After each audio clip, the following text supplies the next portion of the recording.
Good afternoon, St. Louis, and welcome into Two-Man Game here on ClavesOnline.com. Talking a little basketball here with my good friend Bob Ramsey. I'm Matthew Roccio. Rammer, how you doing today, sir? I'm doing very well. I'll do a preemptive apology. I've got this nagging cough, and so if a lung comes up during the show, you know what's happening. Well, we hope that doesn't happen. We want you to be healthy, Rammer, because we got a big St. Louis basketball game tomorrow evening, facing off against Louisiana Tech. It's going to be a tough one for the Billikens. A lot of size mismatches, and overall a very tough Louisiana Tech team. We're going to be talking about that matchup a little bit later. I wanted to jump right into some of the confusion and comments going on with St. Louis basketball today. And in fact, it's going on all across college basketball right now because there was reports from Nicole Auerbach, Ross Dellinger, pretty much everyone in the college basketball sphere that kicked out the news of a TRO coming out of a West Virginia court that basically was going to put a 14-day stay on any two-time transfer applications. Obviously, if you're a St. Louis Billikens fan, the name Bradley Azuero has been thrown out a lot this season. The questions have not ended, and this, of course, added a new round of questions. After talking with Travis Ford at practice today, I can say that a lot of those same questions were being asked around Chaifetz Arena. There was a lot of positivity around Chaifetz Arena because of that, but then, of course, there was the confusion that was clearly across all of college basketball. And that comes from go ahead, Rammer. No. So here the way I would suggest that people break it down, and I think you're going to see different reactions and follow through on actions with different teams. Okay.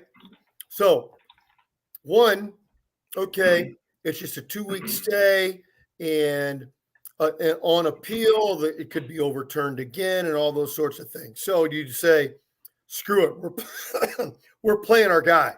Mm-hmm. We don't care. We think the judge is right and we're playing our guy. Or do you, and let's face it, many of the suits, I'm not talking about coaching, talking about higher up, all the way to campus presidents, don't want controversy, don't want lawsuits, don't want problems, right? Mm-hmm. And so you could say, no. We don't want to have any suspensions. We don't want to be, I don't know if the NCAA can find anybody, but we don't want ramifications and blowback on us if we react too quickly to this one judge's ruling.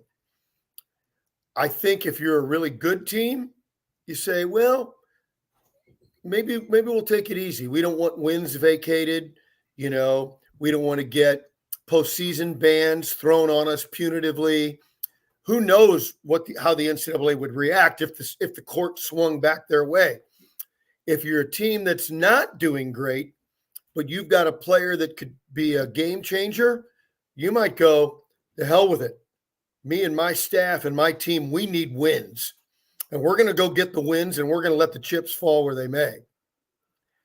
Yeah, and there's been a lot of confusion as well because it first looked like from an NCAA statement that they decided with this TRO that they were going to say, let's get rid of the entire rule. We're not going to enforce it the rest of the year. That was clearly, or that was then quickly explained that wasn't actually an official NCAA statement. If you went to the NCAA's website, that statement was not there.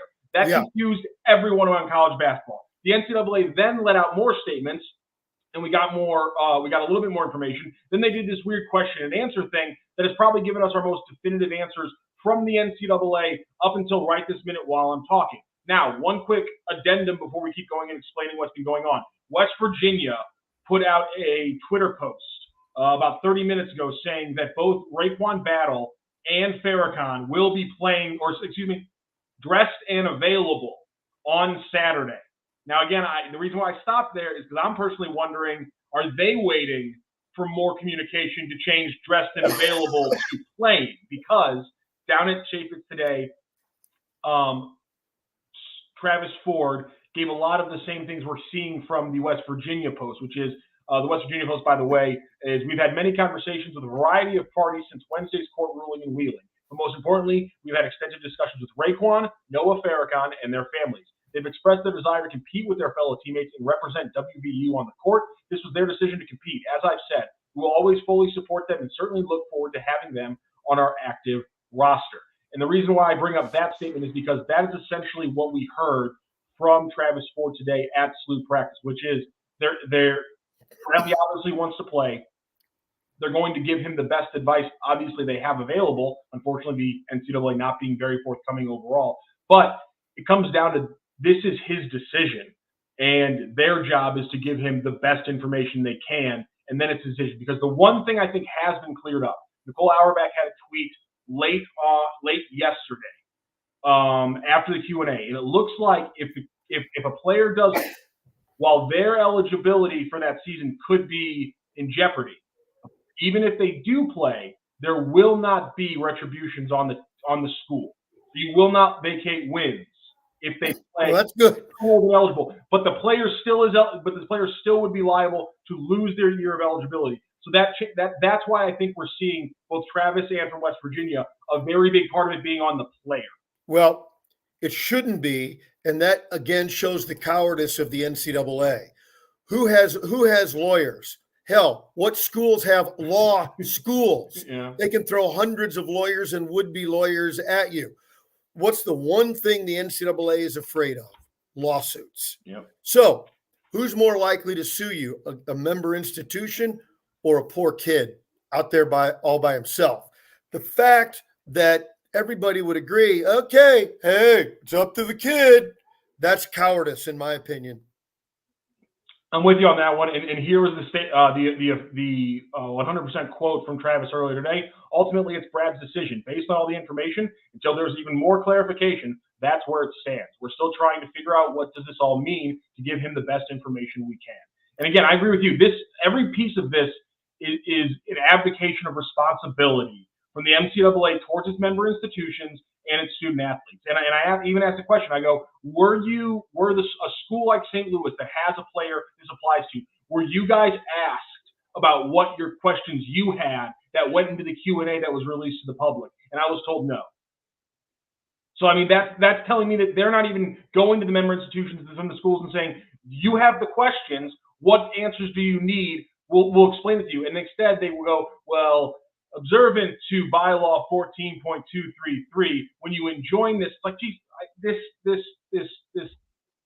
rhetoric is useless if you're a college basketball fan. Because again, it's bad for fans because no one knew what was happening for the last 36 hours. Logic doesn't always follow the law. True. But let's follow this. Okay, we're going to put it on the player because we can squash players. Okay? So let's say a team has a kid. Okay, we're going into the Christmas season. You don't play as many games. Let's see a ruling come back in favor of the NCAA. Let's say the middle of January. So let's say a given player has played 5 games. Then the legal decision comes back in favor of the NCAA. Are you going to tell me that the NCAA is going to say, well, you played 5 games, you're done, and you don't get that year next year?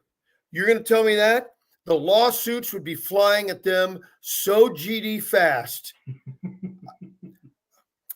Except for the point, I would hate to see kids have to go through that. Aside from that, I'd love for them to try that. Yeah, and there was a sense, and obviously Travis denied this is happening, but he mentioned all the teams are trying to figure it out from the other teams, saying, hey, do you have a little bit more clarification than we do? And there was kind of a something thrown out on the side with some of us reporters. We were talking like, if every single one of these kids plays, you're telling me the NCAA is going to come back and knock every single one of them? No way. I'm kind of with you. I think there's a strength in numbers aspect of this that I did not see coming until about 2:30 today. You're going to let Bill Self walk, who was targeted by the Federal Bureau of Investigation, yet some kid who's just trying to play basketball, you're going to squash him? Is that where we are today? Come on.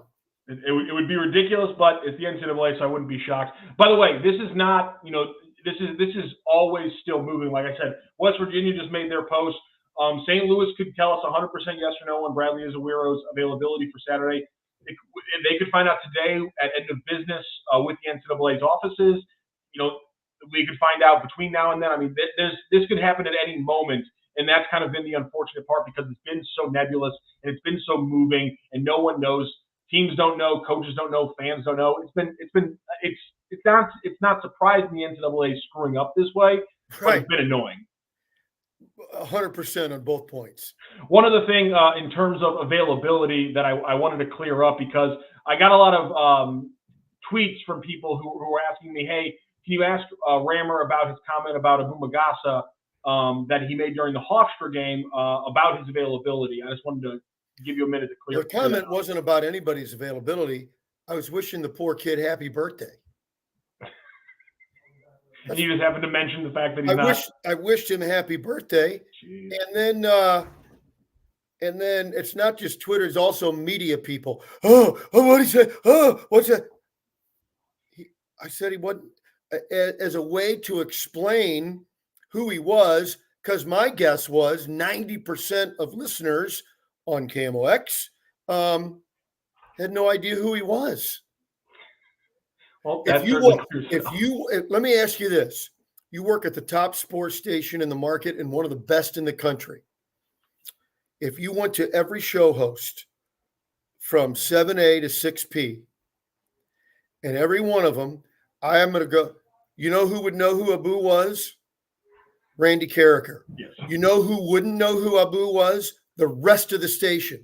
And these are professional people. It's their business. So all I was saying was he's ineligible. He is ineligible. Yes, he is. It's a fact. Yeah, that has not changed, which is unfortunate because he looked great. Why do you folks, I'm not going to call you folks names, you're fans, which stands for fanatic. You're a fanatic. That's good. We want people to care and not care, right? Yep. We want that. Calm down. He's not eligible. There it is. What was so hard to understand about that? I'm not sure. I think the only question was there was some finiteness. No, there wasn't. Yeah, and that's what people misconstrued, and I'm glad we've cleared that up. Right now he's ineligible, and if it changes, it changes. And I hope it does, because a 6'7" wing with his athleticism would that be useful right now? And the staff loves him. They absolutely love him. They think he's got a very, very high ceiling. He just looks like one of those dudes who was born to play. I mean, you look at him, you're just like, yes, play basketball. That the way he cut through the lane on drive, very Karis LeVert-esque. If you remember him from, I think, UNLV, and now in his many injured days in Brooklyn and Cleveland. Like he's not fast, he's not slow, but he's one of those guys where he's so silky smooth. He's kind of like Sincere in that way, that he doesn't look like he's running that fast, even when he's gliding through the defense. I've only seen him play like 25 minutes of basketball, but he really showed out in the scrimmage and in the practices I've seen him suit up in. He's been really impressive. So I mean, I hope he's eligible, but that's where it stands right now. But I do too. Will he ever be? Yeah, probably. Yeah. Will it be at SLU? I don't know. Will it be? Who's going to be back next year? I'll tell you who knows. Nobody. There you go. How many? I'll tell you what the number is. Don't know. Folks, this is college basketball today. That's just the way it is. Will he be back will he come and start playing in a month? I don't like the odds there. Would it be next year? I would like the odds there, but I don't know. And by the way, nobody knows. There you go. So happy birthday to the kid. Hey, in case you don't know who he is, he's in the sweatsuit sitting in the end. He's not eligible to play. And let's hope that changes. Why is that so hard? One other quick note from practice, looking forward to the game against Louisiana Tech. Obviously, Sincere Parker's still out, of course. Michael Meadows and Larry Hughes not looking like they're going to play. So the wing and the guard rotation still extremely thin. I talked to Travis, mainly about Jordy, who we've seen some flashes from. His main takeaway is that, the kids never really played point guard, and so they have to ask him to play point guard because their starting point guard and their third-string point guard and Larry Hughes are not playing right now. And arguably, I think he said they had to have a fourth-string point guard. It probably would have been Sincere Parker, but now they're down to essentially fifth with Jordy at times. And he's a solid basketball player, but Travis said, we like what he's doing, but most of the complaints we have about him is that we're putting him in the wrong situations.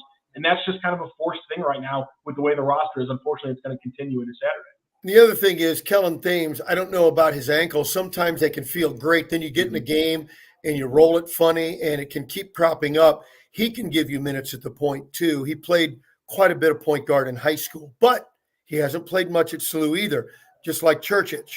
So yeah, you've got some issues. And speaking of that, you're going into Saturday's game facing off against Louisiana Tech. They've had not the hardest schedule in the world, but they're 9-2, and they played a very good game against Colorado State to open the season. So they're certainly not a pushover. And when you look at the roster, they're definitely not going to be a pushover for the Billikens, as they have Daniel Bacho, 6'11", 250 pounds. Bacho's a nice player who's just getting his career started. They like him a lot. Already averaging 13 and 10 this year, so they have the size advantage down low. They have it at the 4 as well with some 6'8" players. They have size at the wing as well. So it's going to be a game where SLU's going to have to win with speed. Kind of the way we've seen them win games when they're undersized. But overall, it is going to be a very tough match for the Billikens. And I think one of the things we thought was going to be a hallmark of the team as the season began, and then we saw it against Hofstra, the 3-point shooting numbers against Hofstra are the kind of numbers you need if this team's going to win. In fact, if you can still hit it a good percentage, probably more volume to go with it. Yeah, you're absolutely right about that. What did they take? 29. They went 13 and 29. Yeah. So give me 2 or 3 more shots. 13 to 29 is really about where Travis thought they'd be. Now, make a couple more of those, with 29 or 30 shots, and that's kind of where this club needs to be to give yourself a chance to win. Yeah, and one other point on Gibson. First 6 games of the year, Gibson averaged about just over 12 points per game and was getting to the line just about 4 times per game. Over the last 5 games, he's gotten that up to 21 points per game, and he's up to 7 free throws per game. Obviously, I think he's getting better at utilizing contact to get calls. He's getting more off-ball calls, like Travis has been saying he should, because he absolutely should be getting those. But overall, it's clear that he's seen, Travis pointed this out. He's looked around and said, Sincere's out, and I got to go to work here a little bit. So it's less that they're putting him in a lot more situations to score. It's more that he's just taking advantage of the situations they usually put him in. Now, I do wonder, going back to the Kirkich comment, do you get Gibson in more pick and roll situations? Maybe not as the primary action, but maybe as that secondary action they like to do after the weave, after a couple cuts. Maybe do you get the ball in his hand around the 16, 17 second mark to maybe get your offense going that way when you don't have Cian in this game on Saturday? Well, I think most of his drives are in that situation you described. Yeah. When he's taken to the rim, that's pretty typical. I want to find more ways to get him looks from the 3-point line.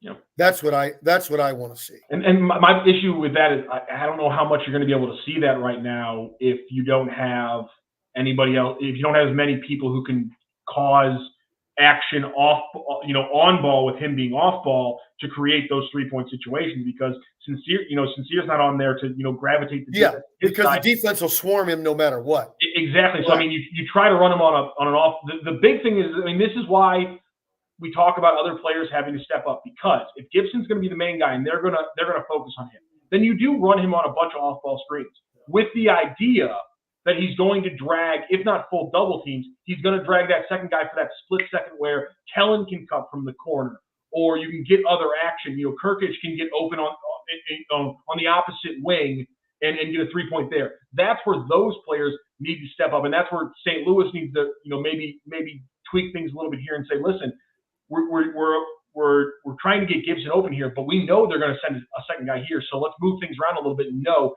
the secondary action off of this needs to be where the offense is going to come from in a lot of this game, because Gibson is so much better this year than he was 2 years ago at hitting those passes when the defense gives him a clear look. I mean, it used to be obvious doubles he would pass out of. Now, when he notices a second guy giving him a lean, he gets rid of the ball to the open guy, and that's been something that around the entire 5-man units have missed, but Gibson's been great at this year.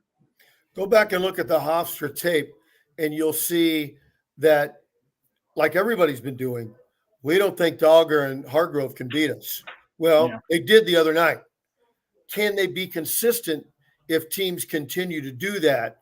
Or can you pull them out of, can you make them adjust in game? Because Kellen Thames, hits a couple of threes and dunks on a guy, or, Bruce Jung is getting to the rim and throwing the ball down. And now we've got to go help down low. So that's why it is, even though you've got a great player like Jimerson, it's a team game. You need everybody contributing. That forces the defense to play it straight up. Yeah. And that's when guys like Jimerson can go off. Yeah, and he's been feeling it a lot more over the last 5 games. Like we said, 3 of them have been 20-point games. He's had an 18-point game in there as well, up to 21 points per game over his last 5. Again, getting to the line more. He's shooting more threes, too. It's not a big discrepancy, but across the first 6 games, he had taken 34 threes. Across the last 5, he's taken 32. Not a big discrepancy, but he's hit it over at a higher rate. And like you said, if the Hofstra game can continue that look, then you're starting to get the 3-point count that Travis and I think the fans really wanted to see. Agreed, 100%. All right. Tomorrow evening at Chaffetz Center, it'll be Louisiana Tech facing off against the Billikens. You'll be able to catch Bob Ramsey and Earl Austin on the broadcast on 11:20. Rammer, before we go, please tell everybody about our friends over at Royal Banks of Missouri. Hey, at Royal Banks, we're talking about a company that's been in business in our area for over 60 years, and that area continues to grow. St. Louis proper, of course, St. Charles, the East Side, and 3 of the newest branches in Northeast Missouri. And each and every one, it's about service. Better service means better banking. Member FDIC and equal housing lender. Thank you so much for your time today, Rammer. That is the show for today. We will catch up with you next week again. Billikens and Louisiana Tech at 7 p.m. You can catch Rammer and Earl on 11:20 a.m. The Mighty Mox. Rammer, you have a great rest of your day, sir. See you, buddy. Have a great day, St. Louis. Hi, everybody. I'm Peter Munganast with Munganast St. Louis Acura, here to talk to you today about some benefits of Acura's certified pre-owned program. After passing a 182-point multi-point inspection, Acura backs all of our certified pre-owned cars with a 6-year, 100,000-mile limited warranty and a 7-year, 100,000-mile powertrain warranty. Munganast St. Louis Acura has new inventory arriving daily. Come on into Munganast St. Louis Acura today, meet our award-winning team, and find that perfect certified pre-owned Acura for you.